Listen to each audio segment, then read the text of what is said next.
Another round of by-elections were held last night.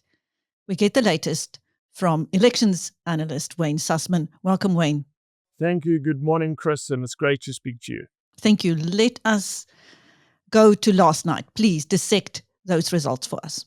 So we had 3 by-elections in the latest round of by-elections. 2 of them were the capital city, Tshwane. By the way, they're all 3 DA seats. And I'm going to start with the ward which I thought would be the most competitive of the races, and that was Ward 98 in the north of Pretoria, in areas like Theresa Park and Acacia. Acacia is quite a diverse suburb where the Freedom Front, not just the DA, but the Freedom Front, the EFF and the ANC all have pockets of support, right by the Onderstepoort Nature Reserve. And here you saw the DA go from 42% to over 70% of the vote. Now, turnout was only 17% in the by-election, 16 or 17%. But the DA won every single voting district. As I've just said, within a ward, there are voting districts. And we mine the voting districts because, again, this is quite a diverse ward. And the DA won in every area, including Acacia. They won over 60% of the vote in one of the voting districts, which was won by the ANC last time. And you saw the Freedom Front take a knock, the ANC take a knock, and the EFF take a knock. So yes, turnout was low. And yes, the DA benefited by Action SA probably not being on the ballot. They got 10% in 2021. But it's major growth for the DA. And we've now had 3 by-elections in Tshwane, in DA areas in a short space of time, where the DA have done very, very well. So that was the first one, Ward 98. The ANC and the EFF will be concerned that they weren't able to turn their voters out with something very important in elections, something called a turnout differential, which party is able to get their supporters out. The DA were clearly more effective than the ANC and the EFF. And the Freedom Front, who had a well-known candidate, the former member of mayoral committee, her surname is Marks, Rena Marks, she didn't turn this by-election on fire. So the DLB happy with that in Ward 98. Then we go to the area of Fairy Glen in the east of Pretoria, which is a much more homogenous area. And here the DA won 88% of the vote. In this area has 7 voting districts. Their lowest result was 85%. Their highest was 91%. So very consistent performance. And the Freedom Front lost support. They only got 11%. And this is quite an Afrikaans area, solid middle class area. And we know that in 2021, the Freedom Front hurt the DA in Pretoria, in Tshwane. The DA will be absolutely delighted with these results. So to step back, the DA, and by the way, the turnout was 27% here, quite a bit higher than what we saw in Ward 98. And that's not terrible in a middle class area, in a metro, during a school holiday, in a pretty safe seat. So the DA will say that they are on track on the road to Tshwane, which will be a battleground metro in 2026. The ANC narrowly beat the DA there in 2024, and the DA will look at these results and say their supporters are with them, and they'll believe they have a shot of finishing first in Tshwane in the 2026 local government elections.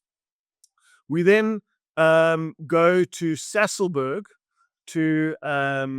we cross the Vaal River to the Free State, where there was a by-election in another safe DA area.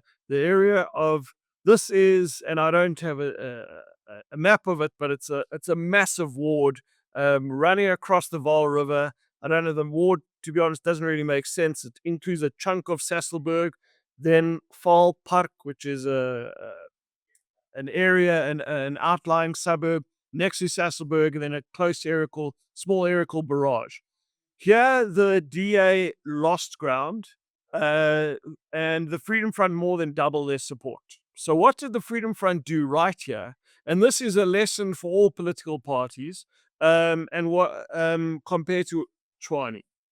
the Freedom Front fielded a proportional councillor, a current councillor, as their candidate in this by-election to win the ward, i.e. he serves in the the proportional capacity, not as the ward councillor. And this councillor is highly popular in the area of the ward he lives in Sassolburg. And here in this part of Sassolburg, the Freedom Front got 42% in that part of the ward, and the DA got 48%. Very, very narrow. And that was one of the reasons why the Freedom Front had such a strong showing. In Fall Park, the DA got 77% of the vote. So the Freedom Front will take from this that, one, choosing the right candidate matters. Two, that they have some hope in the Free State. We know historically the Freedom Front have done well in the Free State. And I think the DA's lesson here will be, look, candidates really matter. And if a candidate is popular in a part of the ward, you can do well. If not popular, you're not going to do so well. So those are the by-elections last night. But Chris, you and I, in our last conversation, we spoke about the fact that there was one by-election the week before, which was in Nelson Mandela Bay in the area of Motherwell, which is an ANC stronghold, the township of Motherwell. And here the ANC went from 75% to 62%. One of the things that you've been speaking about week after week is what is happening with the EFF across the country. The EFF support, they came second here, pretty much held. I think they're 1% up from 15% to 16%. And the party which came third and hurt the ANC was a party we associate with KwaZulu-Natal, a party we associate with Zulu speakers. And this is a part of the country where there are very few, if any, Zulu speakers in Motherwell, was uMkhonto weSizwe. So you're seeing uMkhonto weSizwe hurt the ANC in an ANC stronghold.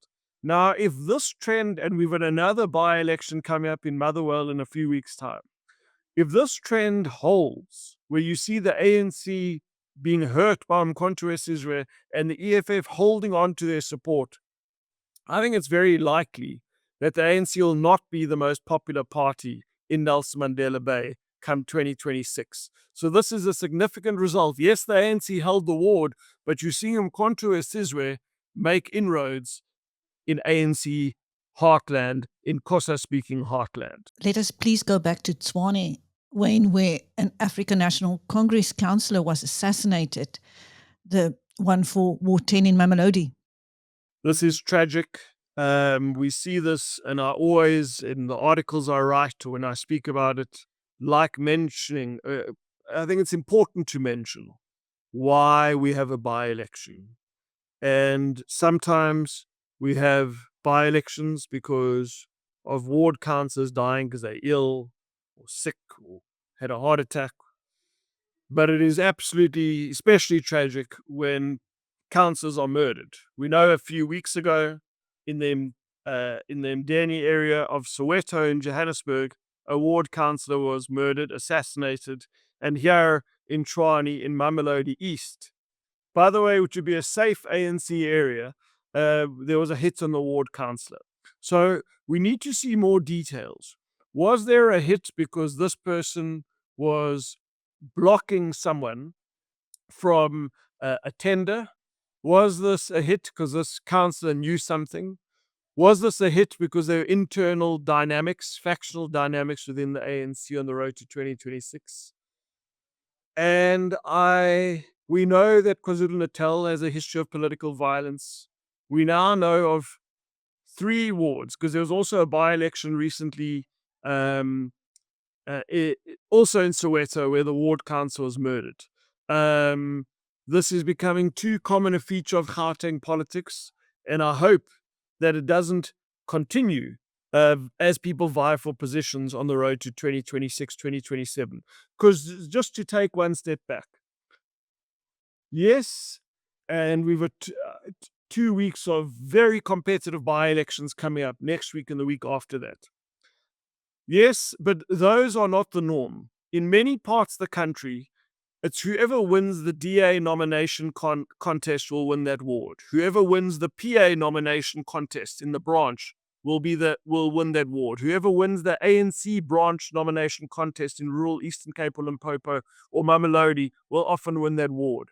And the internal contestation to be the ward candidate can often be the difference between someone having a middle class salary for 5 years and someone being unemployed and unlikely to find a job. So we see this contestation. It's often internal. Again, I don't know if you have some details, which I don't have. I was waiting for more details on this. It's very, very worrying. We need to make sure that our ward councillors, and I know we like to complain about our ward councillors, no one deserves to pay the price of losing their life. And this is concerning, and let's hope that the SAPS makes some arrests speedily. Because what we also don't want to happen, Chris, is that talented people, good ordinary South Africans who choose to represent political parties say, I'm not going to enter politics because I might pay for the ultimate price and lose my life here. Indeed. Meanwhile, Wayne, the nation is reeling from allegations of underworld links between top politicians and top cops and criminals. How could this impact on elections going forward? So a few weeks ago, we saw a standoff between John Steenhuisen and Cyril Ramaphosa. In my opinion, John Steenhuisen blinked first and ultimately accepted the decision that the Deputy Minister of Trade and Industry, Andrew Whitfield, would use his position in the cabinet, within the Ramaphosa administration. And we thought that this was an issue which was going to have a big impact on our politics. Sunday's press conference by, I think his title is Lieutenant General Mkhwanazi. You can maybe help me with the formal title, but by Mr. Mkhwanazi, was absolutely devastating for a number of reasons. There has been this idea that Senzo Mchunu is one of the good guys in the ANC, one of the star performers of the ANC in this government, one of the few ANC members who are shining. And that someone who was going to play a key role in the next election for the ANC to recover all that lost support in KwaZulu-Natal and be one of the people who could well serve in the top 6 or today the top 7 within the ANC. And we take a step back and see that, and I hope I'm getting his title right, Lieutenant General Mkhwanazi is one of the someone who is greatly respected in KwaZulu-Natal, but also respected amongst a good cross-section of society, from a class level, from a race level, from a geographic level, but also within the ANC. He was admired by certain sectors of the ANC as well. So the fact that you have this internal contestation with the ANC, and by the way, I'm not saying that was the reason for the ward councillor dying in Mamelodi, being assassinated in Mamelodi East, might be. This type of contestation, because here I think Mkhwanazi's claims go to the heart of the challenge of the ANC, that President Ramaphosa was going to reform the ANC and course correct after the devastating years of Jacob Zuma leading the ANC. That was his message to ANC supporters. And here you have one of his trusted lieutenants, one of his right-hand men, one of the people in the party he's extremely close to, being fingered with the most damning of evidence, with ties to the underworld. If you're an ANC member in good standing, if you're an ANC supporter who gets up every time there's a by-election, every time there's a branch meeting, every time there's an election, you don that ANC shirt and go out and knock on doors, and you are hoping that President Ramaphosa was going to clean up the ANC and bring good people in, what kind of message does this send? This is going to be challenging for the ANC. I think we saw President Ramaphosa deal decisively with Deputy Minister Andrew Whitfield. Can he deal decisively here? Because he knows, particularly before we enter an election year, the stakes get manifestly higher. And KwaZulu-Natal is absolutely key and the many municipalities in KwaZulu-Natal are going to be absolutely key. So this is a challenge, a big challenge for the ANC. Wayne, let's just get a preview for the next by-election. Yeah, so it's not, and as I just said, often like I've just reviewed 3 elections where the DA was expected to win and did win. They won better than expected in 2 of the wards. Freedom Front hurt them in the other ward. Next week, Christine, we have 4 by-elections where we know that at least one, the ward is going to change hands because the ANC will win in rural Eastern Cape from an independent. But we have in Nelson Mandela Bay, which you just spoken about, in the northern part of Nelson Mandela Bay, the DA trying to fend off the Patriotic Alliance and a local party called the Northern Alliance. It's going to be a battle royal. Gauteng Mackenzie will throw everything in that by-election and believe he can win it. Then we go to Polokwane in one of the EFF strongholds, where they'll be defending a ward in the Juju Valley Seshego area against the ANC. Bitter 2-horse race. It'll be neck and neck. And the ANC will really want to hurt the EFF there. And then the final by-election, we've just been speaking a lot about KwaZulu-Natal, will be going to the municipality of Abaqulusi, an IFP seat just near the town of Vryheid. But again, fending off uMkhonto weSizwe, and the ANC will believe that they have an outside shot as well. Every single seat next week, which a party is defending, could well change hands. And by the way, the week after that is another big round of by-elections where we're seeing really competitive races. So if the PA has an incredible run, that is narrative forming for the election.